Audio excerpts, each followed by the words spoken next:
नमस्कार, मैं हूं रवि खंत्रा। चैनल पर वक्त हो गया है क्वेश्चन आवर का। वर्ष 2027 में उत्तराखंड में विधानसभा चुनाव होना है, लेकिन बीजेपी अभी से ही तैयारियों में जुट गई है। चुनाव से पहले पार्टी ने सभी जिला अध्यक्षों की घोषणा कर दी, जिसमें कई जिलों के अध्यक्ष को रिपीट किया गया है, तो कई जिलों में नए कार्यकर्ताओं को मौका मिला है। पार्टी नेताओं का दावा है कि 2027 के चुनाव में भी बीजेपी की प्रचंड जीत होगी। मतलब 2027 के लिए बीजेपी की फौज तो तैयार है, लेकिन सवाल है विपक्ष कहां खड़ा है। चर्चा करेंगे, लेकिन उससे पहले इस रिपोर्ट के माध्यम से समझाते हैं। उत्तराखंड में विधानसभा चुनाव की तैयारी, बीजेपी ने की जिला अध्यक्षों की घोषणा, कई पुराने नेताओं पर पार्टी ने किया भरोसा, कई जिलों में नए कार्यकर्ता को मिला मौका।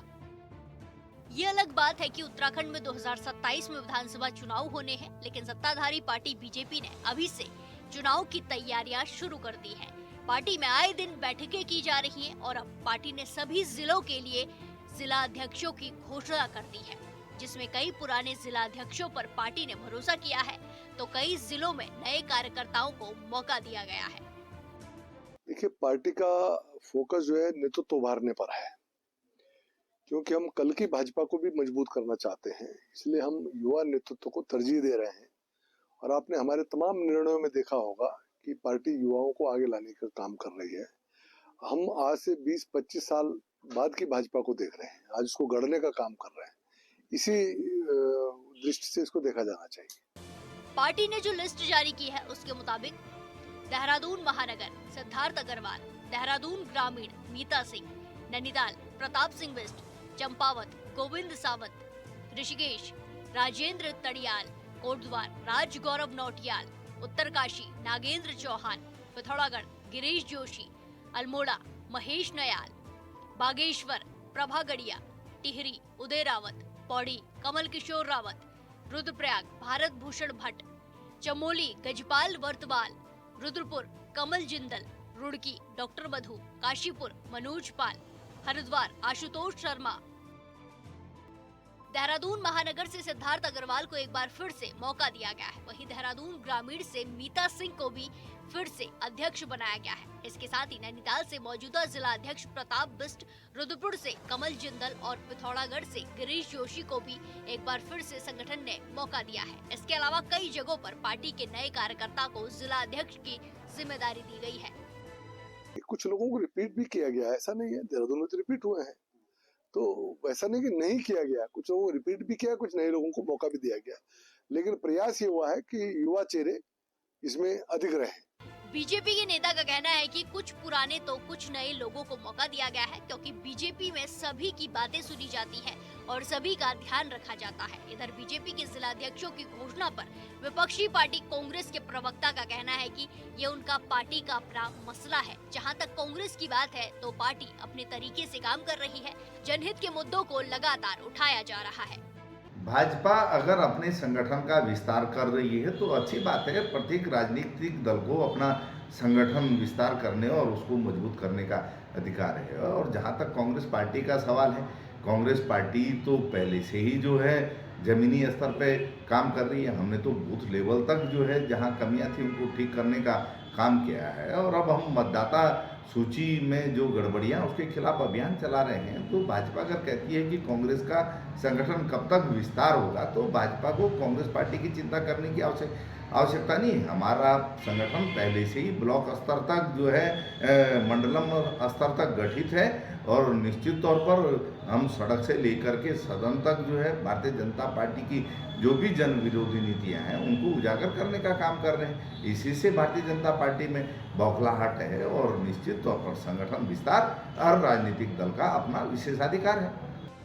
उत्तराखंड में मौजूदा वक्त में ट्रिपल इंजन की सरकार है। सरकार का मानना है कि प्रदेश की जनता मजबूती के साथ बीजेपी के साथ खड़ी है, क्योंकि पीएम मोदी के नेतृत्व में राज्य के मुखिया पुष्कर सिंह धामी लगातार विकास कार्यों को लेकर गंभीरता से काम कर रहे हैं, जिसका फायदा प्रदेश वासियों को मिल रहा है।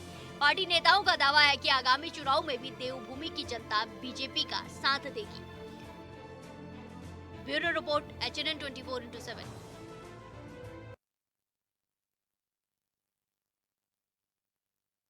विधानसभा चुनाव की तैयारियों में भारतीय जनता पार्टी अभी से जुट गई है, ऐसा माना जा रहा है। जिला अध्यक्षों की जो घोषणाएं हुई हैं, अगर आप उन घोषणाओं में देखेंगे तो अधिकतर चेहरों को रिपीट किया गया है, लेकिन जो नए चेहरे भी हैं उसमें ज्यादातर युवाओं को तरजीह दी गई है। तो ऐसे में माना जा रहा है कि पार्टी अपने आप को मजबूत करने के लिए अभी से जुट गई है। लेकिन दूसरी तरफ सवाल ये भी है कि मुख्य विपक्षी पार्टी कांग्रेस संगठन को लेकर कितनी मजबूत दिखाई दे रही है। हालांकि कांग्रेस का ये कहना है कि जो उनकी संगठन को लेकर तैयारियां हैं वो तैयारियां लगातार चल रही हैं, लेकिन भारतीय जनता पार्टी यहां पर भी एक कदम आगे निकलती हुई दिखाई दे रही है। जिस तरीके से संगठन को चुस्त दुरुस्त और जो बदलाव किए जाने हैं, या जो लोग पहले से संगठन में जिला अध्यक्षों के पद पर तैनात थे, महानगर अध्यक्ष थे, उनको रिपीट किया जाना हो, या फिर नए चेहरों को यहां पर जगह दी जा रही हो, मौका दिया जा रहा हो, तो ये अपने आप में बेहद खास है। तो बीजेपी ने जिला अध्यक्षों की घोषणा कर दी है और कई पुराने नेताओं को पार्टी ने एक बार फिर से रिपीट किया, उन पर भरोसा जताया। कई जिलों में नए कार्यकर्ताओं को यहाँ पर मौका दिया गया। बीजेपी की नई फौज तैयार है, लेकिन विपक्ष कहाँ खड़ा है, सवाल यह है। 2027 के विधानसभा चुनाव बहुत ज्यादा दूर नहीं है, 2 साल से भी कम समय अब बाकी है, और ऐसे में संगठन को लेकर भारतीय जनता पार्टी की जो तैयारियां हैं वो साफ तौर पर एक बार फिर से दिखाई देने लगी हैं। और दूसरी तरफ विपक्ष का भी ये दावा है कि 2027 के विधानसभा चुनाव में जो जीत का दावा विपक्ष कर रहा है, ये कह रहा है कि हम पूरी तरीके से तैयार हैं। तो आज इसी विषय को लेकर हम चर्चा भी करेंगे कि बीजेपी ने एक नई फौज तैयार कर दी, विपक्ष कहाँ खड़ा है, बीजेपी जिस तरीके से अपने संगठन का विस्तार भी कर रही है, और जो दावेदार थे उन दावेदारों को मौका भी दिया जा रहा है, उसमें हम नए कार्यकर्ताओं की बात करें या फिर पहले से, जैसे कि देहरादून महानगर के अध्यक्ष की अगर बात करें तो सिद्धार्थ अग्रवाल पर एक बार फिर से यहाँ पर विश्वास जताया गया है, उनको एक बार रिपीट किया गया। ग्रामीण क्षेत्र में भी यहाँ पर रिपीट किया गया। कई जिलों में करीब 8 से 9 ऐसे लोग हैं, ऐसे यहाँ पर जिला अध्यक्ष थे जिनको रिपीट किया गया, लेकिन कई जगहों पर जो तरजीह दी गई है वो युवाओं को दी गई है और युवा इसमें शामिल किए गए हैं।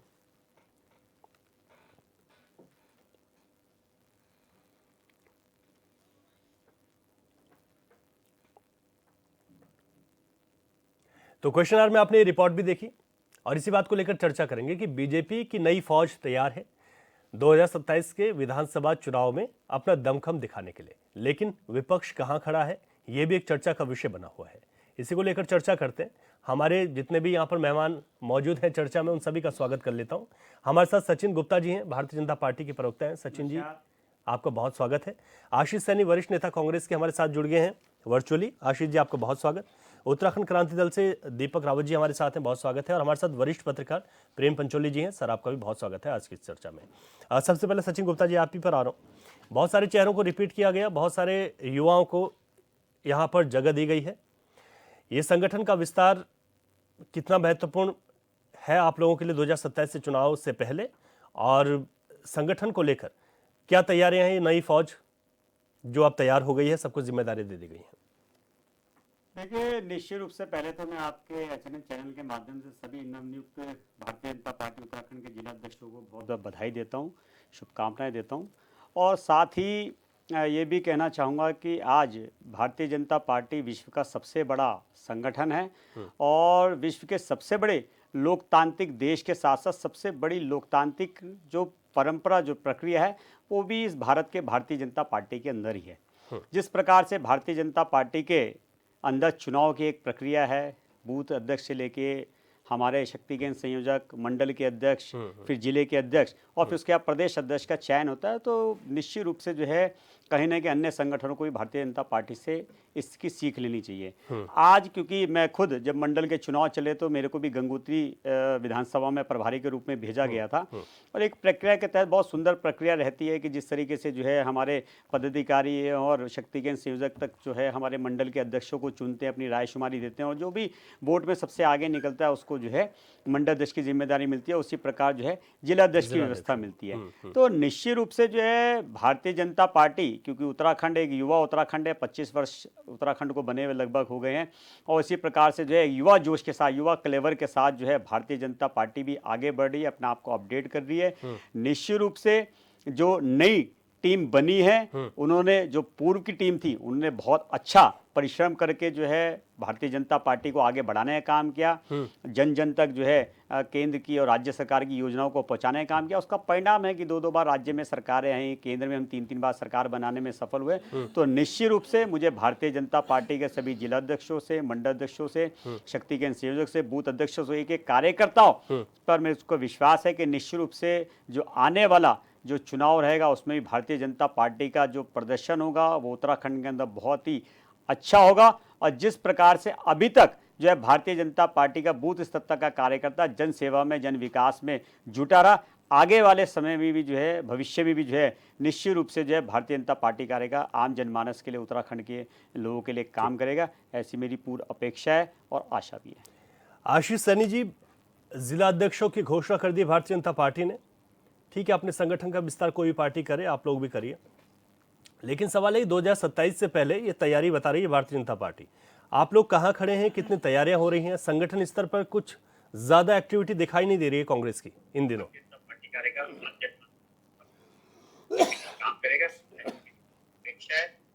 आशीष सैनी जी,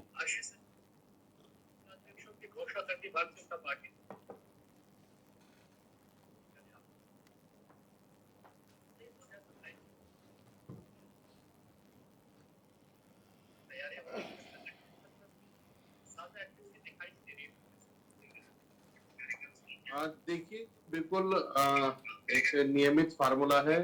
कोई भी राजनीतिक दल चुनाव आयोग के निर्देश के अनुसार निरंतर अपने संगठन में परिवर्तन करता है और जिलाध्यक्षों की और प्रदेश अध्यक्षों की, प्रदेश की कमेटी की, राष्ट्रीय पदाधिकारियों की रीशफलिंग करता है। आज बीजेपी का समय था, इन्होंने अपने सभी पदाधिकारियों की घोषणा करी है, जिलाध्यक्ष बनाया है और जल्दी मेरे ख्याल ये लोग प्रदेश अध्यक्ष बनाने जा रहे हैं। तो बीजेपी ने तो लगातार अपने संगठन में चेंज करने का काम किया है, सबको बनाने का काम किया है। तो ये तो नियमित प्रक्रिया है, नियमित प्रक्रिया के दौरान ये किया है। जब कांग्रेस में इसका समय आएगा तो कांग्रेस में भी सब चीजें चेंज होते हैं। हमारे जिलाध्यक्ष का कार्यकाल अभी शेष है, प्रदेश के जो नेता हैं वो सब अपने अपने समय के अनुसार काम कर रहे हैं। तो इसे इस तरीके से नहीं देखा जाना चाहिए कि 2027 में इन्होंने पहले कर लिया और हमने बाद में किया है। और जो हमारी लड़ाई है चुनाव की, वो सवाल केवल उन पर है कि आपने क्या काम करे थे, क्या काम किए हैं, जनता की समस्याओं से ग्रसित है और मतदान कैसे हमारे पक्ष में हो, कैसे उनके पक्ष में हो, ये सब अपनी अपनी कोशिशें हैं। तो संगठन को ये कहना कि ये पहले कर लिया, ये थोड़ा गलत है। ठीक है, आप कह रहे हैं लेकिन जो भारतीय जनता पार्टी ये कह रही है कि हम लोग पूरी तरीके से चुनाव के लिए तैयार हैं, हमारे संगठन में नए युवा चेहरों को हम तरजीह दे रहे हैं, इसी वजह से बदलाव भी होता है वक्त के साथ साथ, और पूरी तरीके से एक्टिव होकर नई टीम काम करेगी और हम ये जो नई टीम तैयार की है ये चुनौती देगी विपक्ष को, कांग्रेस को।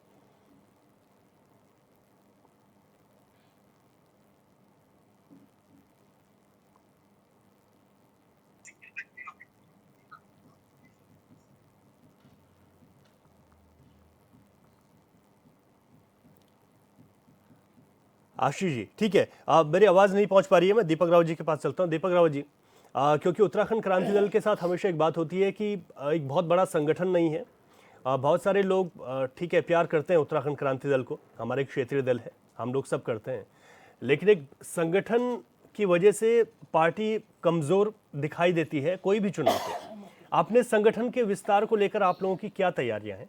भारतीय जनता पार्टी तो कर ही रही है अपने जिला अध्यक्षों को, अपने संगठन में जो भी बदलाव होगा, आप लोगों का संगठन कहाँ खड़ा है, कैसे लड़ेंगे राष्ट्रीय पार्टियों के सामने?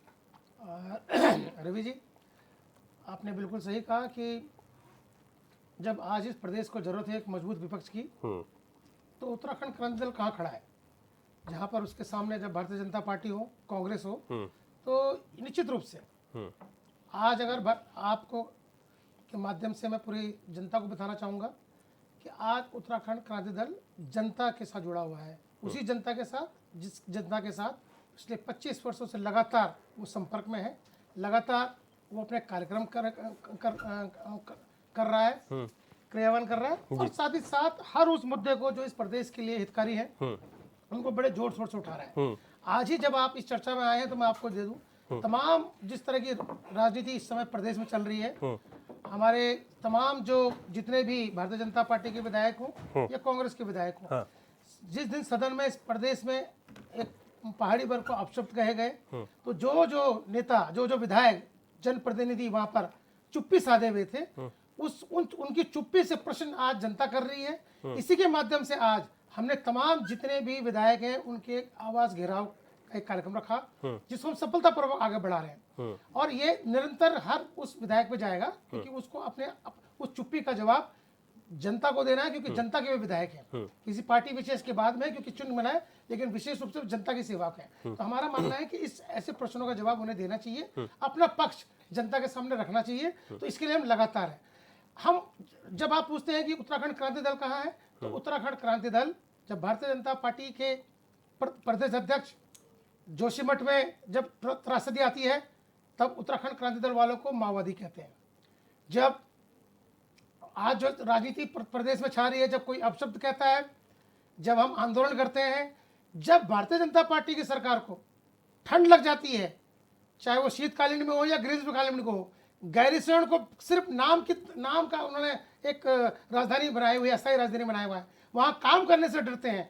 वहाँ पर जब आंदोलन होता है, तो जब यहाँ के इनके प्रदेश अध्यक्ष उनको सड़क छाप नेता बोलते हैं, तो उत्तराखंड क्रांति दल उन सड़क छाप नेताओं के साथ है।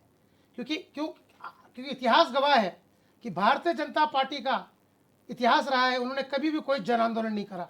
धार्मिक आंदोलन जरूर करें, जिसका उनको लाभ भी मिला, लेकिन जन सरोकार से लेकर जन आंदोलन का आज तक का उनका कोई इतिहास नहीं है। और ना ही इनका कोई नेता, ना राज्य स्तर में आज तक कोई उभर के आया है जिसने जन आंदोलन से कोई संबंधित किया हो। तो जब कोई आदमी जन आंदोलन करता है, तो निश्चित रूप से, क्योंकि वो ना भारतीय जनता पार्टी, ना आरएसएस और ना मोदी जी का संरक्षण में नेतृत्व ले रहा है, तो वो सड़क छापी है। क्योंकि उसमें किसी तरह की ना भारतीय जनता पार्टी की छाप है, ना आरएसएस की छाप है, ना मोदी जी की छाप है।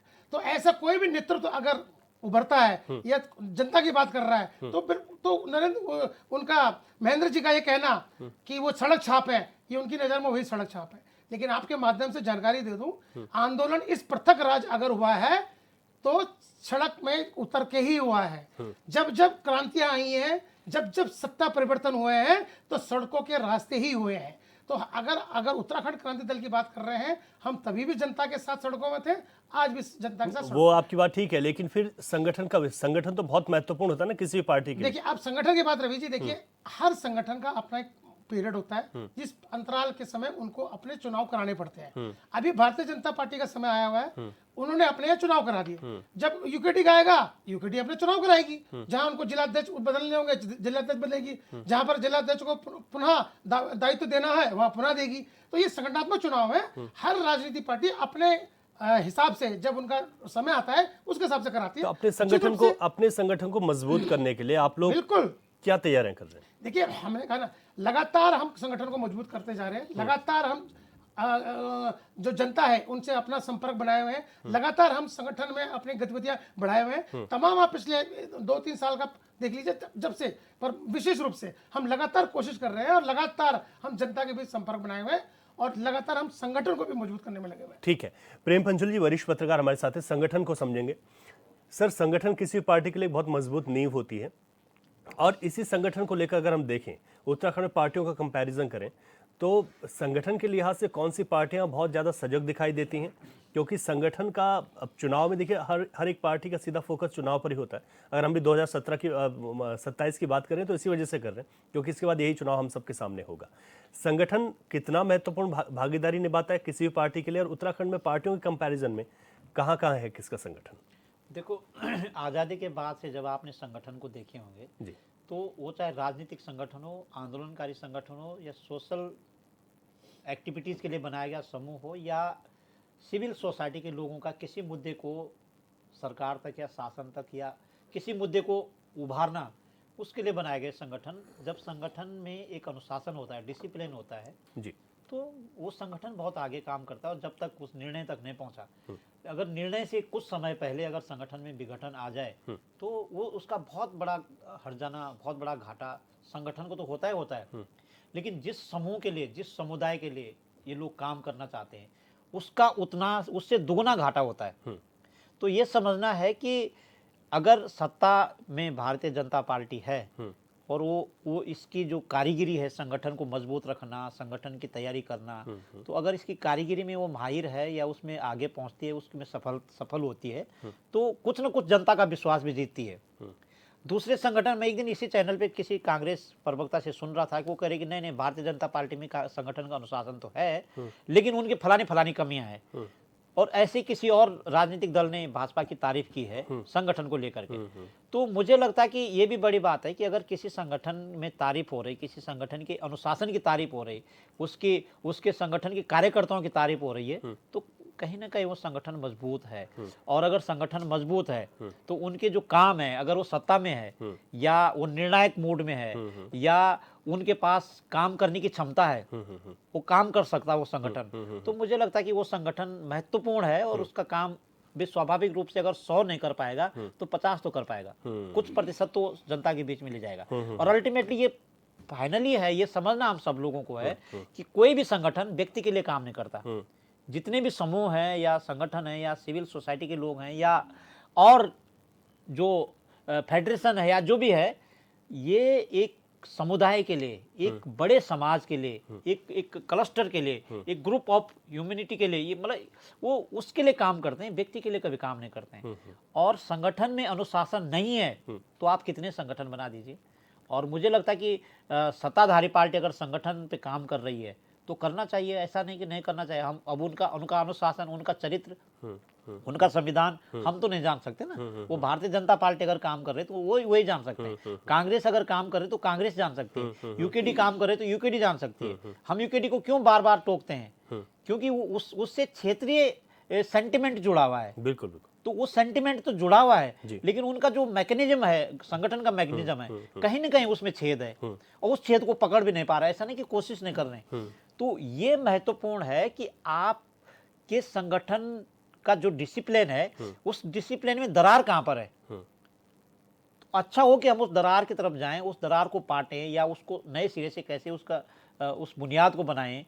तो वो संगठन की एक मैकेनिज्म है, उस मैकेनिज्म को समझना बहुत जरूरी है। अच्छा, इसमें ये भी जानना जरूरी है, जैसे बीजेपी की अगर बात करें तो खासतौर पर युवा चेहरों को तरजीह दी जाती है। जरूरी है संगठन में, जरूरी है। दुनिया के देशों को आप जब देखेंगे, पूरा इंटरनेशनली आप देखेंगे, जिन देशों की जो सत्ता है या देश में जो काम करने वाले लोग हैं, युवाओं में ज्यादा ताकत रहती है ना। और ये खुशहाली है और एक खूबसूरती है कि अगर युवाओं पे ये लोग काम कर रहे हैं, भारतीय जनता पार्टी दूसरे संगठन काम कर रहे हैं, तो बहुत जरूरी है। और वो लंबे समय तक काम आते हैं। माना कि कोई 65 साल के आदमी पे आप काम करोगे, 5 साल 5 साल बाद वो 70 साल में चले जाएंगे, तो ये बुरा नहीं मानना चाहिए। उसके बाद उनकी जो उठने की क्षमता, बैठने की क्षमता, बात करने की क्षमता, वो सीमित हो जाती है। एक उम्र रहती है, उस उम्र में बहुत सारी चीजें सीमित हो जाती है। तो अगर यूथ पे काम कर रहे हैं, लेकिन कैसा यूथ चाहिए? ऐसा यूथ नहीं चाहिए जो गाली गलौज पे एग्रेसिव हो, आर्गुमेंट करे तो बदले की भावना से करे, आर्गुमेंट करे तो कम्युनिटी को बांट करके आर्गुमेंट करे, आर्गुमेंट करे तो दूसरे को सामने देख करके ये करे कि ये क्या जानता है, मैं जानता हूं। और ऐसा ना करे कभी अगर बाय दफे कोई यूथ सदन में आ जाता है और ऐसा ना सोचे कि ये तो कल का विधायक है, मैं तो इतने बार का पद है मेरे पास, ये क्या जानता है। तो जो ये पूर्वाग्रह है, ये भी संगठन का मैकेनिज्म है। समझना है कि किस यूथ को जिम्मेदारी देनी है।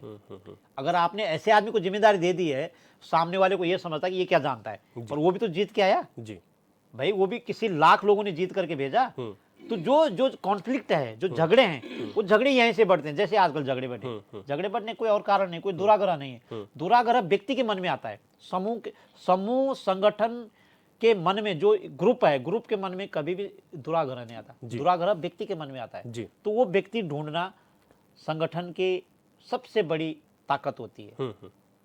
बिल्कुल महत्वपूर्ण बात है। आशीष सैनी जी, भारतीय जनता पार्टी को लेकर अभी इस बात का जिक्र भी आया कि जिस तरीके से संगठन विस्तार हो, संगठन को लेकर नई चीज़ें हो, संगठन को हम देखते हैं कि एक्टिवली किस तरीके से रन करना है, वो तमाम चीज़ें हों, और कई दफ़ा उनकी तारीफ हो जाती है कि संगठन के अनुशासन को लेकर और उनकी जो प्रक्रिया है उसको लेकर। क्या आप लोग इस बात को मानते हैं, या फिर कांग्रेस ये मानती है कि संगठन के मामले में हम लोग ऊपर हैं, क्योंकि आप यहाँ पर सत्ता में भी रहे और इस वक्त आप मुख्य विपक्षी पार्टी हैं? सत्ता में भले ही भाजपा हो, लेकिन कांग्रेस विपक्ष में है। और बीजेपी और कांग्रेस में मैं एक तुलनात्मक फर्क बताता हूँ। बीजेपी जब किसी व्यक्ति को पदाधिकारी बनाती है और उनका कार्यकाल पूरा होता है, तो उसके बाद वो उनको एक पदाधिकारी के रूप में, नेता के रूप में रखे या न रखे, ये पार्टी के नेताओं का निर्णय होता है। कांग्रेस क्योंकि विचारधारा पर आधारित पार्टी है, कांग्रेस में कार्यकर्ता बनने की पहली शर्त यह है कि वो उस विचारधारा के साथ जुड़ा हो जो कांग्रेस की आइडियोलॉजी को समर्थन करती है। तो उसके अनुसार हमारे पास हर जगह कार्यकर्ता है, हमें उनको किसी लिस्ट में रखने की या वो जरूरत नहीं पड़ती। लेकिन जब कांग्रेस का सदस्यता अभियान चलता है तो सभी लोग सदस्य बनते हैं, उस पर जुड़ते भी हैं। ऐसे बीजेपी ने जब अपने आज पदाधिकारी घोषित किया है, पहले तो मैं इन सबको शुभकामनाएं दूंगा कि ये अपने कार्यकाल को अच्छे ढंग से चलाए और राज्य के हित में चलाए। दूसरा, कांग्रेस की जिस प्रकार से तुलनात्मक आलोचना मैं मान रहा हूँ, कुछ मुद्दों पर हो सकती है कि कांग्रेस के कुछ निर्णय समय पर नहीं हो पा रहे, लेट होते हैं, लेकिन असली स्थिति है कि कांग्रेस में जो पदाधिकारी बनता है वो पार्टी की विचारधारा के अनुसार ही बनता है। वो विचारधारा पर टिका होगा तो बनेगा। अब भारतीय जनता पार्टी में क्या है कि इस वक्त जो ग्रुप पावर में है वो अपने अपने लोगों को पदाधिकारी बना देता है, बाकी लोग अपनी बारी का इंतजार करते हैं। तो ये एक तुलनात्मक फर्क है। कांग्रेस में अपनी बात कहने का और अपने लाइन बनाकर उस पर चलने का और लीडरशिप के साथ संवाद कायम रहता है, और हम लोग कई मुद्दों पर अपनी बात रख सकते हैं। ये हमारी कांग्रेस की खूबसूरती है। भारतीय जनता पार्टी के अंदर यही चीज सबसे बड़ी कमी है कि वो अपने पदाधिकारियों तक की नहीं सुनती, और जिस समय सत्ता में होते हैं उस समय तो बिल्कुल बात करने को तैयार लेकिन भारतीय जनता पार्टी इसी को अनुशासन कहती है कि यही अनुशासन है। नहीं, ये जो अनुशासन है ये राजनीति में इसकी आवश्यकता नहीं है। ये कोई कंपनी या कोई कॉर्पोरेट सेक्टर नहीं है जिसमें आप बिल्कुल अनुशासन में रखेंगे। ठीक है, मैं आपकी बात का जवाब दूंगा। संवाद अगर नहीं है, हाँ, संवाद अगर नहीं है तो वो दल या वो संगठन जनता के हित में हो ही नहीं सकता। ठीक है, मैं आपकी बात का जवाब लूंगा। यहाँ पर रुक रहा हूँ, चर्चा हमारी जारी रहेगी। एक छोटा सा ब्रेक लेंगे, उसके बाद कांग्रेस ने जिस तरीके से कंपैरिजन किया दोनों पार्टियों का, उस पर जवाब देंगे। ब्रेक के बाद एक बार फिर आपका स्वागत है। क्वेश्चन आवर में आज बात कर रहे हैं कि बीजेपी ने जिस नई टीम को तैयार किया है संगठनात्मक चुनाव में जिला अध्यक्षों को लेकर, उसे ये माना जा रहा है कि 2027 के विधानसभा चुनाव के मद्देनजर किया गया है। हमारे तमाम मेहमान हमारे साथ जुड़े हुए हैं। मैं आपके पास आ रहा हूँ सचिन जी। कांग्रेस ने अभी ये कहा कि दो चीजें हैं, एक है विचारधारा और दूसरी है पावर, और भारतीय जनता पार्टी के जो अंदर होता है वो पावर के अनुसार होता है, और यहाँ कांग्रेस के अंदर होती है विचारधारा। जो विचारधारा वाला है वही व्यक्ति कांग्रेस में है और वहाँ कहने की आज़ादी है। देखिए, कांग्रेस के प्रवक्ता ने जो विषय उठाया है बड़ा हास्यप्रद विषय है कि भारतीय जनता पार्टी में जो है सुनवाई नहीं है। तो मैं इन्हें बताना चाहता हूं कि इनके जो वरिष्ठ नेता कांग्रेस के हैं, चाहे वो उत्तराखंड प्रदेश के हो चाहे देश के हो, वो यही आरोप जो है राहुल गांधी, सोनिया गांधी और प्रदेश नेतृत्व पे इनके हरीश रावत जी के ऊपर लगा के आए थे कि वहाँ इनकी सुनवाई नहीं है, वहाँ जो है इनके पर काट दिए गए हैं। और अब भी कई बार जो है इनके वरिष्ठ नेता हरीश रावत जी भी जो है इस बात को कई बार दोहराते हैं कि मेरे पर काट दिए गए हैं, मुझे बांध के जो है दरिया में फेंक दिया गया है। तो ये तो इनको तय करना चाहिए और इनको समझना चाहिए कि किसकी पार्टी में जो है लोकतंत्र है और किसकी पार्टी में जो है कार्यकर्ताओं की सुनवाई नहीं होती। यहाँ तो भारतीय जनता पार्टी का आखिरी छोर में, आखिरी पंक्ति में बैठा हुआ व्यक्ति जो है देश के राष्ट्रपति पद को सुशोभित करता है, देश के प्रधानमंत्री पे चाय बेचने वाला बन जाता है, देश का राष्ट्रीय अध्यक्ष, बूथ का अध्यक्ष बन जाता है। तो ये प्रक्रिया जो है सिर्फ और सिर्फ भारतीय जनता पार्टी के अंदर ही देखने के लिए मिलती है, जहां हर कार्यकर्ता का सम्मान होता है। एक सामान्य सैनिक परिवार से आया हुआ व्यक्ति पुष्कर सिंह धामी उत्तराखंड प्रदेश का मुख्यमंत्री बन जाता है। तो मैं एक सामान्य परिवार का व्यक्ति जो है, अभी कुछ ही दिन पहले आपने मेयर का चुनाव देखा, बिल्कुल जो है एक सामान्य परिवार का व्यक्ति है, देहरादून का मेयर बन जाता है। तो ये भारतीय जनता पार्टी के अंदर व्यवस्था। और भारतीय जनता पार्टी में बल्कि मैं एक बहुत सुंदर जगह एक देख रहा था, एक बड़े कवि, राष्ट्रीय कवि ने बोला कि मैं भारतीय जनता पार्टी के सभी विधायकों से और ज्यादा प्रेमपूर्वक मिलता हूँ, ना जाने कौन सा सामान्य विधायक भी जो है कल को मुख्यमंत्री या कुछ और बन जाए। तो अच्छी एक सुंदर व्यवस्था भारतीय जनता पार्टी के अंदर है, लोकतंत्र है। भारतीय जनता पार्टी के अंदर कार्यकर्ताओं का सम्मान है, युवाओं का सम्मान है, महिलाओं का सम्मान है, हर वर्ग को जो है यहाँ पे सम्मानित करने का काम भारतीय जनता पार्टी करती है। और निश्चित रूप से यही कारण है कि आज भारतीय जनता पार्टी का कुनबा दिन प्रतिदिन बढ़ता जा रहा है, भारतीय जनता पार्टी का दिन प्रतिदिन विस्तार होता जा रहा है। और तो और मैं फिर बोलना चाहूंगा कि आज भारतीय जनता पार्टी के ऊपर कांग्रेसियों को भी इतना विश्वास होने लगा है कि कांग्रेसी छोड़ छोड़ के भारतीय जनता पार्टी के अंदर बनाना चाहते हैं, क्योंकि वो देश की विचारधारा से ठीक है, जुड़ना हमें जवाब चाहते हैं, वो देश के लोकतांत्रिक व्यवस्था के साथ जुड़ना चाहते हैं, वो देश के हिंदुत्व के साथ जुड़ना चाहते हैं, देश के नरेंद्र मोदी जी के विकास के साथ जुड़ना चाहते हैं। इसलिए ये है वो विचारधारा असली, जिसके साथ आम जनता के साथ साथ आपके लोग भी जो है भारतीय जनता पार्टी आशीष के सैनी साथ जी। जुड़े। तो आशीष जी, मेरा यह आग्रह है कि आप जो है अपनी पार्टी को लेकर आत्ममंथन करें, वहां से लोग क्यों भाग के जा रहे हैं, कहां पे कोई कमी रह गई है। इसलिए भारतीय जनता पार्टी जहां चल रही है, भारतीय जनता पार्टी निरंतर जो है आगे की ओर बढ़ रही है। इसलिए आप अपना मंथन ठीक है। करें, भारतीय जनता पार्टी पे आरोप प्रत्यारोप रखिए, आपके संगठन का आशीष भला नहीं सैनी होने जी, वाला है। जो सचिन जी कह रहे हैं, हो तो कुछ ऐसा ही रहा है जो कह रहे हैं। नहीं, ऐसा बिल्कुल नहीं है। नंबर एक, मैंने कहा कि कांग्रेस पार्टी अपनी राजनीतिक विचारधारा के कारण, उससे जुड़े हुए लोगों के कारण एक बहुत बड़े संगठन के रूप में है। भारतीय जनता पार्टी में तो विचारधारा है ही नहीं।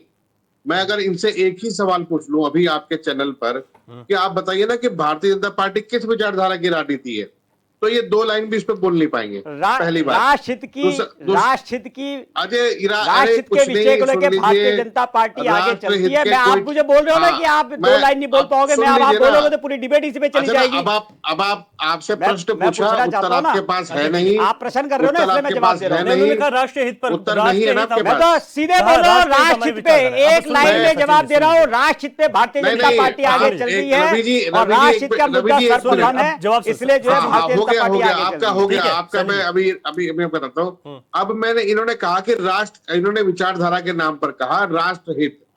मुझे आप बताइए, चुनाव आयोग द्वारा रजिस्टर्ड लगभग 750 राजनीतिक दल में कौन सा दल है जो राष्ट्र विरोधी कहकर चुनाव आयोग में रजिस्टर्ड हुआ है?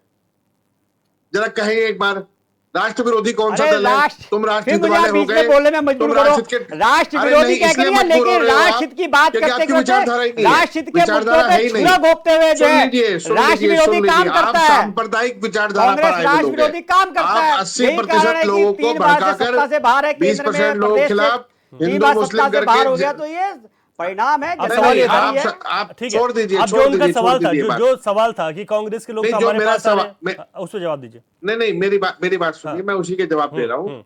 इन्होंने कहा, अभी राहुल जी ने गुजरात में कहा कि जिसको जाना हो जाए, जो विचारधारा पर टिका हुआ व्यक्ति नहीं है, जो सत्ता से प्रभावित होता है, किसी लालच में या किसी डर में जा रहा है, चला जाए, कोई दिक्कत नहीं है। कांग्रेस विचारधारा पर टिकी हुई पार्टी है और आंतरिक रूप से बहुत मजबूत पार्टी है, क्योंकि यहाँ जो विचारधारा का आदमी होगा, कांग्रेसी विचारधारा का आदमी होगा, चाहे लाख कष्ट आए, लाख समस्या आए, ईडी सीबीआई आए, वो टिकी रहेगी। भारतीय जनता पार्टी के अंदर समस्या जाता हूं, इनको मालूम है इनके नेताओं को, इनको वोट मिलती है हिंदू मुस्लिम दंगे भड़काने से, नफरत का जहर डालने से। इनको किसी विचारधारा पर वोट नहीं मिलता। आज तक विचारधारा का आकलन ये भी खुद तय नहीं कर पाए भारतीय जनता पार्टी के अंदर। तो ये किस पे, दूसरी बात ये है, ये पावर में है, मनी पावर आज इनके साथ है। आज लाखों करोड़ रुपए खर्च करके ये किसी भी कीमत पर सत्ता को हासिल कर रहे हैं। चुनाव आयोग इनके चुनाव आयोग जितने अपराध इनके अरे सुन लीजिए भाई साहब, आप सुनिए ना, आप सुन लीजिए ना, जहाँ लोकतंत्र कांग्रेस के पोल जीतती खोलता है, हूं हिमाचल आपके। में कांग्रेस जीती तो वहां लोकतंत्र अरे जीवित हो आप गया, भाई है ना? साहब सुन लीजिए, अगर सुन लीजिए अगर ना, 100 सीटें आपकी जेलना लोकसभा शुरू में आ गई कीजिए, तो अभी लोकतंत्र जीवित हो गया। वहां पैसे का विचारधारा की खेल बात ठीक हुई है, है। जनमन का आशीष प्रयोग सैनी है जी, ना? पहले जल्दी से क्वेश्चन बात में ऐसे रखिए। फेल हो आरोप रहे। लगाए, ठीक है एक सर जी। राजनीतिक आप तो विपक्ष पहले की आप क्वेश्चन में पार्टी फेल हो है, रहे हो। एक राजनीतिक रुक तो विपक्ष की जाइए पार्टी ना, हो, सब्र जरा तो रखिए ऐसे जरा बयान ना। ना दो जो हास्यास्पद लगे। सचिन नहीं, जी, नहीं, आशीष बयान सैनी नहीं जी, दे रहा हूं, आप बोलिए, बयान जल्दी तो से दे बात रहा हूं रखिए। ना। लोकतंत्र मैं मजबूत अपने होता है, जहां बयान के लिए भाग खुद तुम आपको जिम्मेदार हूं। जनबल और पार्टी जो है अब आप सुन, अब लगता है अभी कि अभी सामने राष्ट्र की ऐसे बात करते ऐसे हैं। बयान सचिन मत जी, दो। सचिन जी, एक ये सेकंड। जो है हर बार आशीष- अच्छे नहीं लगते। आशीष सैनी जी, बात पूरी कीजिए, बात पूरी कीजिए, फिर आगे रवि जी एक सेकंड, एक तो ये कहिए कि इनको आप मौका जरूर देंगे अपनी बात रखने का, आप कहिए। हालांकि इनके पास इसके बाद सब्जेक्ट में है नहीं। दूसरे, मैं इनके राष्ट्र की बात करता हूं। पाकिस्तान हमारा एक ऐसा देश है, जब से देश आजाद हुआ हमारे खिलाफ पड़ा हुआ है। लेकिन मुझे बताइए कि ऐसा कौन सा प्रधानमंत्री ने शपथ ग्रहण में पाकिस्तान के प्रधानमंत्री को बुलाया हो? भारत का ऐसा कौन सा प्रधानमंत्री है जिसने पाकिस्तान बिना बताए चला गया हो? तो ये दो चीज तो बताएं वो कम से कम हमें। एक सेकंड, ठीक है, जवाब ले लूं? हाँ, ठीक है। नहीं, उस प्रधानमंत्री का नाम बताना आपको, खाली इधर उधर की बात मत करना। जवाब दे रहे हो, जवाब दे रहे हो। आप राष्ट्र के ठेकेदार हो गए ना, बताइए ना कौन सा प्रधानमंत्री ने मैं ऐसा आशीष जी, कृत्य मैं किया जवाब दे है? दूं उसका। अभी आपने दो जी विषय सर, बोला बिल्कुल दीजिए। कि आपने दो विषय बोला कि कौन सा प्रधानमंत्री बिना बताए पाकिस्तान में चला जाता है, कौन सा प्रधानमंत्री जो है अपनी शपथ ग्रहण में पाकिस्तान के प्रधानमंत्री को बुलाता है। तो मैं ये कहना चाहता हूं कि भारतीय जनता पार्टी जो है सभी अपने जितने हमारे पड़ोसी मुल्क है सबसे बहुत सौहार्दपूर्ण प्रेम पूर्वक अपना जो है संबंध बनाना चाहती है। वाह, और देश वाह, के वाह, कितना प्रधानमंत्री मजेदार ने बात आ भी गई। उसमें पहल वाह, करके सुनते अटल ही बिहारी मजा आ गया वाजपेयी जी ने भाई भी जो है कितना खुशी मुझे मिली है। पाकिस्तान और भारत हाय, हाय, समझौता लाहौर और एक्सप्रेस आप चलाई राष्ट्र के थी। ठेकेदार बन रहे हैं। भारत वास्तव में भारत रवि और जी, पाकिस्तान लाहौर आज इस एक्सप्रेस डिबेट को चलाई थी संभाल के अटल रखिएगा। बिहारी वाजपेयी जी ने। इन्होंने कहा कि ये लेकिन पाकिस्तान के भारतीय समर्थक जनता हैं। पार्टी ये समय हमेशा प्रयास करती इन्हें बताइए है कि कि हमारे मनमोहन सिंह पड़ोसी जी मुल्क के पाकिस्तान साथ में पड़ोसी पैदा मुल्क हुए, भी हमारा उसके दुश्मन बाद भी अपने वो जीवन में मानता कभी होगा, लेकिन पाकिस्तान भारत नहीं नहीं गए। मानता। अरे सुन तो लीजिए आशीष वो जी, कह रहे हैं कि हम- आशीष जी अरे सुन सुन तो लीजिए लीजिए, ना, एक आप मिनट फेल आशीष हो जी, आप गए, सुन लीजिए, आप नाम नहीं अब आप बता सुन पा लीजिए रहे ना, हैं। अब अच्छा, आप जल्दी सुन से लीजिए। जल्दी से ये अब उजला आप खत्म आशीष करिए जी ना, से भाषण हमारी मत बात को दो। सुन लीजिए। एक- पाकिस्तान भाषण हमें मत अपना दो, दुश्मन आपकी मानता है, विचारधारा हमने शून्य पाकिस्तान है। को कभी दुश्मन नहीं ठीक है, माना। अब जवाब- हम चाहते हैं ठीक कि है। पाकिस्तान शॉर्ट में में जवाब हमारे दीजिए। समाज अच्छे पाकिस्तान बनते को हैं, कभी मान लेकिन लो। शायद पाकिस्तान को ये बात समझ में नहीं आती है। तो भारत जो आज भारतीय भारत रक्षा इतना सलाहकार हैं, सक्षम अजीत है डोभाल, कि हर उनके भाषा में दोनों बेटे जो है सिंगापुर अपने से बिजनेस विरोधियों करते हैं को पाकिस्तान के साथ। आज भारत इतना सक्षम है आप कि पाकिस्तान के साथ आज जो बिजनेस है करने वाले लोगों को हर अपनी पार्टी में विपक्षी रखते को, हो। हर विपक्षी राज्य को जो भारत पे जो आंख उठा के देखने की हिम्मत करता है, चलिए, ठीक है। उसको जो है अच्छा, नस्तबुल आज के करने विषय की पर लौट हिम्मत रहा हूं। दम आज के रखता विषय है। पर लौट रहा हूं। इसलिए एक जो है- जरा रवि जी, इसलिए- रवि जी, मुझे इसलिए जो है अर्जेंटली कृपया जाना करके पड़ेगा जरा सा। भारत ने सचिन जी, देखा है रवि जी, किस मुझे तरीके से अर्जेंटली आपने जाना पड़ेगा संधि जरा करी, सा। किस ठीक है, तरीके सचिन- से हमारे सचिन जी, एक सैनिकों ने मिनट। ठीक समर्थन है, किया, बहुत आशीष जी, सब कुछ देखा ठीक है, है। ठीक है। ये जो विषय में जाएंगे बहुत लंबा विषय हो जाएगा, अच्छा, इसलिए ठीक है। इतिहास में ठीक ना है। ही जाए तो अच्छा ठीक रहेगा। है, आशीष जी वो हो गए। ठीक है, दीपक राव जी, बात हम संगठन की कर रहे थे और संगठन विचारधारा की बात आई।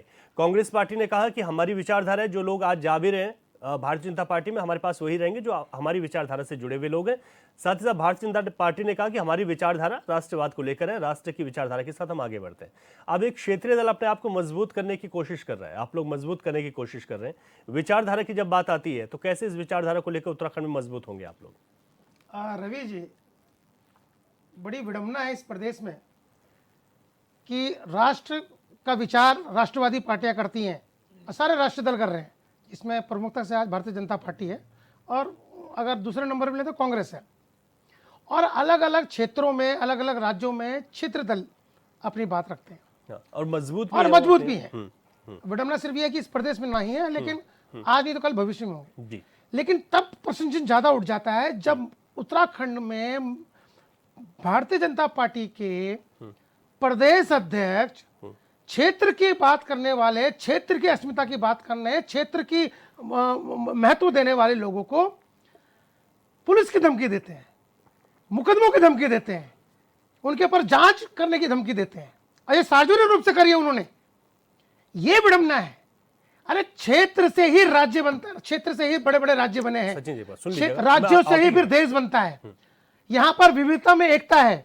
यदि कोई व्यक्ति विशेष अपनी किसी संस्कृति को बचा के रखना चाहता है, अपनी किसी भौगोलिक परिस्थिति को बचा के रखना चाहता है, अपनी जाति को बचा के रखना चाहता है, तो उसको संविधान उनको अधिकार देता है। लेकिन यदि आप सिर्फ ये कहेंगे कि अगर आप राष्ट्रवाद की बात करेंगे तो सही है, लेकिन अगर आप क्षेत्रवाद की बात करेंगे तो आप गलत हैं। आप क्षेत्रवाद की बात करेंगे तो आपके ऊपर जांच बिठाई जाएगी। अगर आप क्षेत्रवाद की बात करेंगे तो आप वैमनस्य पैदा कर रहे हैं। तो मैं पूछना चाहता हूं, जब धर्म के नाम पे वैमनस्य पैदा किया जाता है, विभिन्न जातियों के नाम पे वैमनस्य पैदा किया जाता है, आरक्षण के नाम पे वैमनस्य पैदा किया जाता है, ये अलग अलग विचारधाराओं के नाम पे इस देश में, तो जब अगर इस तरह की राजनीति राष्ट्रीय दल करेंगे तो कहीं ना कहीं पर इस प्रकार की चीजें उठ के आएंगी। नहीं, तो मुझे लगता है कोई व्यक्ति ये करता है तो उस व्यक्ति के साथ नाराजगी होनी चाहिए ना, यही उसमें विषय समाज के है। साथ नाराजगी नहीं होनी देखिए विषय क्या है, आज नहीं तो कल, देखिए विषय कहीं और से नहीं आया है। आपको अपनी मानसिकता बदलनी पड़ेगी। ये मानसिकता एक दिन में नहीं बनी है, ये मानसिकता एक रातों रात किसी एक व्यक्ति के दिमाग में नहीं आई है।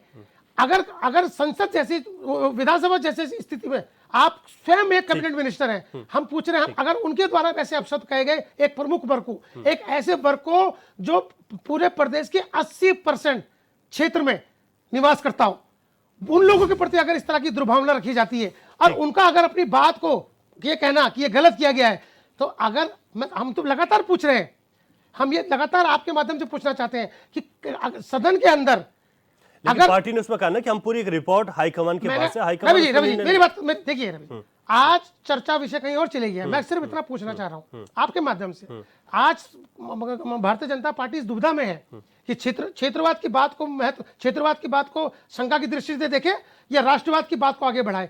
हम सिर्फ इतना पूछना चाह रहे हैं, सदन के अंदर कैबिनेट मिनिस्टर प्रेमचंद अग्रवाल जी ने अपशब्द कहे पहाड़ी समाज को। हम ये कहना चाह रहे हैं, क्या वो शब्द कैबिनेट मिनिस्टर ने कहे थे या वो प्रेमचंद अग्रवाल जी ने कहे थे। यदि वो कैबिनेट मिनिस्टर ने कहे थे तो पूरी सरकार को पहाड़ी समाज से माफी मांगनी पड़ेगी। और यदि वो प्रेमचंद अग्रवाल जी के अपने व्यक्तिगत बयान थे तो हम स्वयं कह रहे हैं ठीक पूरे अग्रवाल समाज उनको सद्बुद्धि कहे और तुरंत उनसे कहे कि सार्वजनिक रूप से माफी मांगे कि मुझसे गलती हुई है, भविष्य में कोई भी इस तरह का कृत्य नहीं होगा। लेकिन आप देख रहे हैं जन आंदोलन हो रहे हैं, लगातार लोग सड़कों पे हैं, पर अंधी गूरी बहरी सरकार को जनता की ये आवाज न दिखाई दे रही है न सुनाई दे रही है।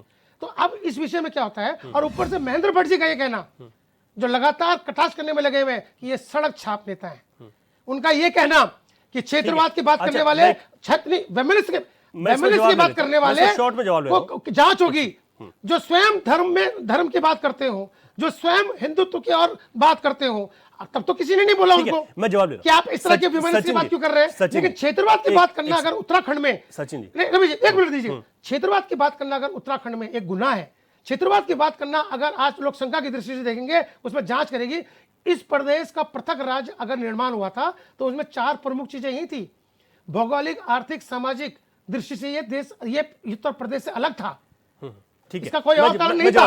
लेकिन आज आप उसको नगा रहे हैं। अगर 25 वर्ष होने के बाद भी अगर आप उसको नगण्य मान रहे हैं, सांस्कृतिक रूप से हम इनसे अलग थे, भाषाई रूप से हम अलग थे, यही तो कारण था पृथक राज का। लेकिन आज उसको बिल्कुल नगण्य माना जा रहा है। सवाल ये है कि कोई भी नेता तो सड़क छाप ही होता है, सड़क से उठकर नेता बनता है, तो ये किसी को कहना कि सड़क छाप नेता ये भी ठीक नहीं है।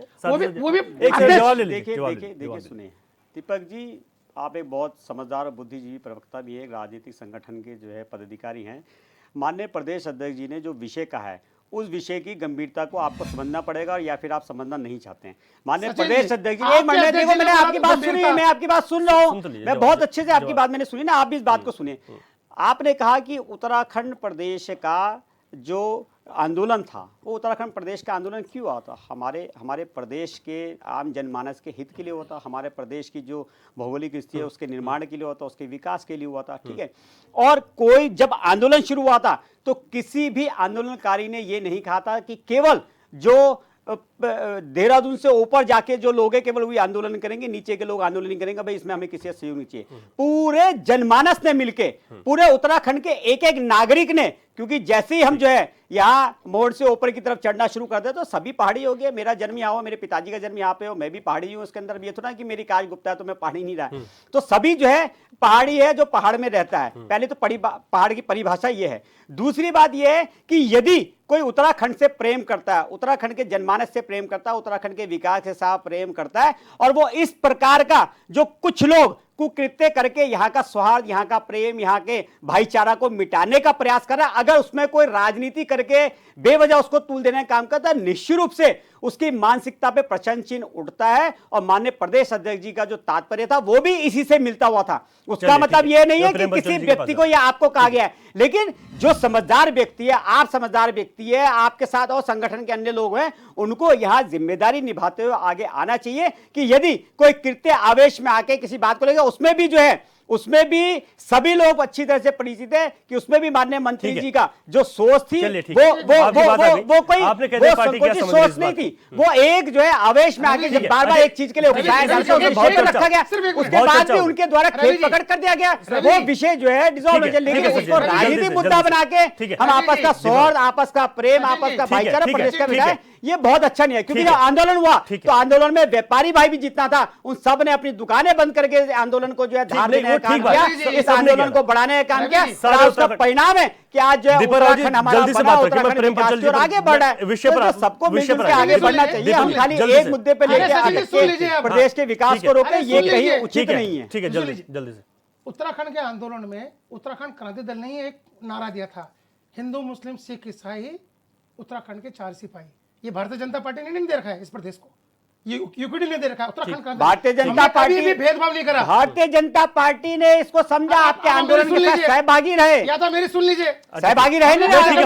उत्तराखंड आंदोलन में भारतीय जनता पार्टी एक इकलौती पार्टी आपके साथ थी जो सहभागी रहे उत्तराखंड आंदोलन में, रही या नहीं रही? आप हाँ ना करिए। सचिन जी ठीक है, पहाड़ की ना जाति होती है ना धर्म होता है। ठीक है, आज के विषय पर अलग हो सकती है, आज के विषय पर इसको आप नकार नहीं सकते हैं। ठीक है, मैं आपसे फिर कह रहा हूँ, पहाड़ का ना कोई धर्म होता है ना जाति होती है, लेकिन संस्कृति अलग होती है। ठीक है, प्रेम पंचोली किस विषय में बात कर रहे हैं? एक सेकंड दीपक जी, आज हम जिस विषय पर बात करें वो विषय ये है कि संगठन को लेकर कितनी मजबूती के साथ पार्टियां आगे बढ़ रही हैं। बीजेपी ने जिला अध्यक्ष की घोषणा की, वो ठीक है, वो एक पहलू हो सकता है इस विषय का, लेकिन ये कि संगठन को लेकर कैसे पार्टियां आगे बढ़ रही हैं, इसी वजह से उत्तराखंड क्रांति दल की भी महत्वपूर्ण भूमिका है इसमें कि कैसे वो अपने संगठन को मजबूत करेगा।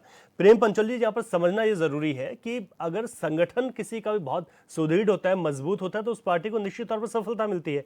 आज के वक्त में हम देख रहे हैं कि पार्टी के संगठन से लेकर सरकार तक भारतीय जनता पार्टी लगातार उन कोशिशों में जुटी हुई है कि कहीं पर भी कोई कमी न रहे। इसी वजह से बड़ा मंथन हुआ कि कई चेहरों को रिपीट कर दिया गया, कई को नए को जगह दी गई और जिला अध्यक्ष बनने की लाइन में भी कई थे, लेकिन फिर से वो चीज सामने नहीं आई कि कहीं पर कोई नाराजगी दिखाई दे रही हो, किसी ने कुछ कहा हो, इस तरीके का कुछ नहीं है, जबकि लाइन पे तो कई लगे हुए थे। तो ये भी एक सिस्टम है पार्टी का। देखो, मैं थोड़ा पीछे जाऊंगा कि अभी डिबेट विचारधारा पे थी ना, जी जी, और संगठन की मजबूती के लिए मैंने पहले बोला कि संगठन में अनुशासन है तो संगठन में ताकत रहती है। जी। बिना डिसिप्लिन का संगठन में कोई ताकत नहीं है। जैसे जैसे डिसिप्लिन खराब होता जाएगा वैसे वैसे संगठन कमजोर होता जाएगा। और दूसरा, संगठन में दूसरी बात उभर करके है कि विचारधारा क्या है। देखो, विचारधारा एकदम तैयार नहीं होती, एकदम पैदा नहीं होती और एकदम सब में फैल जाएगी। विचारधारा को पहले आत्मसात करना पड़ता है और फिर उस आत्मसात करने से जो सामने वाला है वो कितना प्रभावित होता है। फॉर एग्जाम्पल, गांधी जी, आप हिंद स्वराज पढ़ेंगे या दूसरे गांधी जी के और डॉक्यूमेंट आप पढ़ेंगे तो सरला बहन, उसका मैं अंग्रेजी नाम भूल गया, हा से कुछ है, उनका नाम मैं भूल रहा हूँ। सरला बहन जब आज़ादी के आंदोलन चल रहा था तो वो तब भारत आ गई थी और देश आज़ाद हुआ तो अंग्रेज भारत छोड़ के चले गए थे, वो यहीं रह गए, उसने यहीं की नागरिकता ली। तो 6 महीने तक गांधी जी के आश्रम में वो काम करने बैठ गए।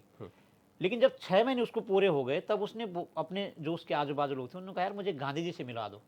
वो अंग्रेज थी, अंग्रेजी बोलती थी, तो धीरे धीरे उसने हिंदी भी सीख ली। गांधी जी से मिला दो। उसने सोचा कि गांधी जी के आगे कोई पर्ची लगेगी, फिर गेट खुलेगा, फिर पर्ची अंदर जाएगी, मैं मिलूंगी। तो किसी ने बोल दिया गांधी जी वो हैं जो लेटरिन का गड्ढा साफ कर रहे हैं। आप समझ सकते हैं, बस यहीं से विचारधारा पैदा हो गई। उसने सीधा आओ देखा ना ताओ देखा और वहीं जो दूसरा गड्ढा था, जो लेटरिन का गड्ढा था, सरला बहन वहां पे लेटरिन गड्ढा साफ करने लग गई। और फिर गांधी जी से बातचीत हुई और कुछ महीने वो वहीं रही, आश्रम में रही, गांधी आश्रम में रही।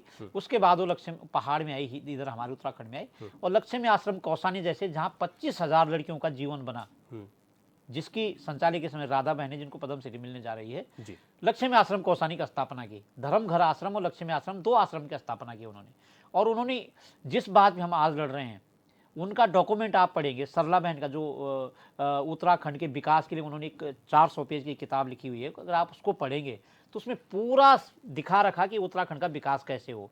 तो मुझे लगता है कि क्या कोई संगठन उनको पढ़ता है, पढ़ता होगा, ऐसा नहीं है, मुझे नहीं लगता कि नहीं पढ़ता होगा। लेकिन जो उनको पढ़ता है, उनको समझता है, उनकी विचारधारा में उतनी मजबूती आ जाएगी। क्योंकि आज भी 21वीं सदी में गांधी जी के विचारधारा से कोई बाहर नहीं निकल पा रहा है। आपको कोई उनका चश्मा बेच रहा है, कोई उनका झाड़ू बेच रहा है, किसी ने उनकी धोती बेची है। गांधी जी की एक एक शरीर का एक एक तन और उनका एक एक मांसपेशियों पे, राजनीतिक दल हो चाहे सामाजिक संगठन हो चाहे कोई सिविल सोसाइटी के वर्कर्स हो, सबकी नज़र गांधी जी पे। क्योंकि गांधी जी ने जो बात बोली है उसमें भावना जुड़ी हुई है। जब वो बोलते हैं, जब वो करते थे, जब वो लिखते थे, हमने तो देखा ना, हमने तो उनको पढ़ा है सिर्फ, तो उसमें सामने वाले को लगता है कि मेरी बात है। तो यहाँ से विचारधारा शुरू होती है। और वो काशी सिंह ऐरी जी ने जब एक बार बोला था, जब मैंने उनके इंटरव्यू लिया, उन्होंने कहा था कि मैंने यूकेडी को बोल दिया था कि अब हमने राज्य प्राप्ति कर दी है, अब इसको छोड़ो, बस अब अपने काम में लग जाओ, कोई भाजपा में जाओ, कोई कांग्रेस में जाओ और वहां परिवर्तन की दिशा में काम करेंगे। क्योंकि भाजपा भी एक विचारधारा पे काम कर रही है, कांग्रेस भी एक विचारधारा पे काम कर रही है। लेकिन संगठन में कितने लोग हैं जो उस विचारधारा को स्वीकार करते हैं? वो किसी का भी संगठन हो, किसी भी राजनीतिक दल का संगठन हो, तो माना ए से जेड तक अगर 50% लोग विचारधारा पे काम कर रहे हैं तो 50% जो बचा हुआ है उसमें से जो 50% है उस विचारधारा को स्वीकार कर रहे हैं। तो 1-8% तो ऊपर नीचे होता रहता है। अच्छा, मनाना ये पड़ता है। अचानक से जब हम देखते हैं कि कोई नेता है जिसने जो 40 साल 45 साल तक एक पार्टी के साथ रहे, एक विचारधारा से जुड़ी हुई अगर बात हो रही है, अचानक से वो कैसी विचारधारा खत्म हो जाती है कि पार्टियां चेंज कर दी जाती है? वो इसलिए चेंज करते हैं कि वो बहुत महत्वाकांक्षा होती है। अगर आपके अंदर महत्वाकांक्षा नहीं, आप समझ लीजिए कि जब आप 40 साल काम कर सकते हो, आपको पता है कि सरकारी सेवा में सिर्फ 35 से 36 साल होती नौकरी। जितने भी रिटायरमेंट होते हैं अमूमन 35 से 36 साल में रिटायरमेंट हो जाते हैं। बहुत रेयर होगा कोई जो 37, 38, 40 साल में कोई नहीं होता रिटायरमेंट, मतलब सेवा काल। जी जी जी। तो जब आप 40 साल किसी संगठन को दे चुके हैं तो आपकी महत्वाकांक्षा, आपको चाहिए क्या? फिर आप दूसरी पार्टी में जाते हैं। तो दूसरी पार्टी को तो, ये तो राजनीतिक पार्टी है ना। मैंने गांधी जी का उदाहरण भी फिर दूंगा, जैसे आजाद हुए वैसे गांधी जी ने कांग्रेस को बोला कि डिसमिस, अब आप अपने काम पे लग जाओ। लेकिन कांग्रेस में महत्वाकांक्षा थी तो उस आगे उन्होंने आगे बढ़ाया, और गांधी जी की विचारधारा को उन्होंने आगे बढ़ाया। मतलब अब तो गांधी जी की विचारधारा तो भाजपा भी ने भी स्वीकार कर दिया, दूसरों ने भी स्वीकार कर दिया। लेकिन मैं तब की बात कर रहा हूँ कि सबसे ज्यादा गीत जो है कांग्रेस ने गाया उस समय गांधी जी का, इसलिए उनको सफलता भी मिली। ठीक है, गांधी मतलब गांधी कोई व्यक्ति नहीं है, गांधी तो पूरी एक इंस्टीट्यूशन है एक्चुअली। ठीक बात है। तो वही स्थिति है कि जब आप 40 साल किसी संगठन के लिए काम कर रहे हो, संगठन ने भी तो आपको बहुत कुछ दिया होगा ना। इसका मतलब आपको बहुत ज्यादा महत्वाकांक्षा है। आप 20 साल की उम्र में किसी संगठन से जुड़े हो, 40 साल बाद आप उनसे नाराज कर, 60 साल की जब आपकी उम्र हो गई तब नाराज हो रहे हैं। अरे भाई आप रिटायरमेंट है, आप एंजॉय कीजिए ना।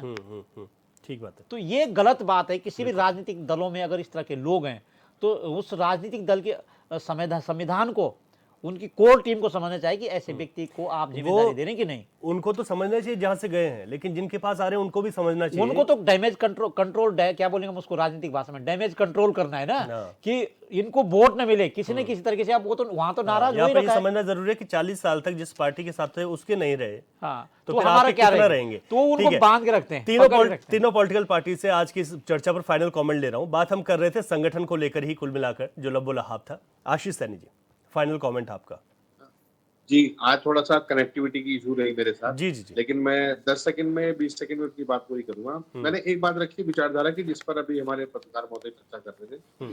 विचारधारा चाहे वो गांधी जी ने बनाई हो या उससे पहले किसी भी महापुरुष ने, सबका एक संकलन जो था उस पर पूरी दुनिया ने विश्वास किया। उस पर पूरी दुनिया में बहुत सारे देश गुलाम थे और उन्होंने कहा कि नहीं, हम इस गुलामी को छोड़ते हैं और जो हमारा जो लोकतंत्र है उसको हम स्वीकार करते हैं। उस समय के लोगों को लोकतंत्र समझाना, लोकतंत्र बताना और लगातार उसको लेके आगे बढ़ना, ये एक विचारधारा के साथ आगे बढ़ता है कि हम देश में समावेशी विकास की राजनीति को आगे बढ़ाएं। हमारे जो भाजपा के मित्र हैं, मैं इनको आज एक शब्द देकर जा रहा हूँ, समावेशी विकास। यही कांग्रेस की विचारधारा है और यही वो विचारधारा है जो भारतीय जनता पार्टी में नहीं है, क्योंकि भाजपा 25 उद्योगपतियों के लिए ये काम करती है और हम लोग पूरे देश के प्रत्येक सबसे लास्ट व्यक्ति के लिए भी काम करेंगे और सबसे बड़े उद्योगपति के साथ भी कंधे से कंधा मिलाकर खड़े होंगे ताकि पूरा देश आगे बढ़े। ठीक है, सचिन जी। देखिए, भारतीय जनता पार्टी की सरकार है और माननीय नरेंद्र मोदी जी के नेतृत्व में जो है निरंतर जो है आम जनमानस का विकास हो रहा है और निश्चित रूप से उस विकास को धरातल पर उतारने के लिए भारतीय जनता पार्टी का एक एक कार्यकर्ता वचनबद्ध है, कटिबद्ध है और निश्चित रूप से जो नया संगठन बन के तैयार हुआ है, आने वाले समय में निश्चित रूप से आम जनता के लिए जो है और कर्मठता के साथ, तत्परता के साथ, ईमानदारी के साथ जो है भारतीय जनता पार्टी का कार्यकर्ता काम करेगा, ऐसी मेरी आशा और उम्मीद है। दीपक जी, इन चुनौतियों के साथ कैसे मजबूत करेंगे? देखिए, विचारधाराएं अलग अलग हैं, लेकिन सभी का जो लक्ष्य है वो प्रदेश का हित है और सबके अपने अपने रास्ते हैं। उसमें अगर संगठन को मजबूत करने की बात आती है तो आज भारतीय जनता पार्टी ने अपने संगठन को मजबूत किया है, कल कांग्रेस का समय आएगा कांग्रेस करेगी और उसके बाद अगर यूकेडी का समय जब आएगा संगठनात्मक चुनाव का तो यूकेडी करेगी। तो सभी अपने अपने संगठन को मजबूत करके अपनी विचारधारा को ही आगे बढ़ाते हैं। ठीक है, आशीष जी, सचिन जी, दीपक जी और प्रेम पंचोली जी, आप सभी का बहुत शुक्रिया सर, कीमती वक्त लेकर आप आए और चर्चा में अपनी बात रखी है।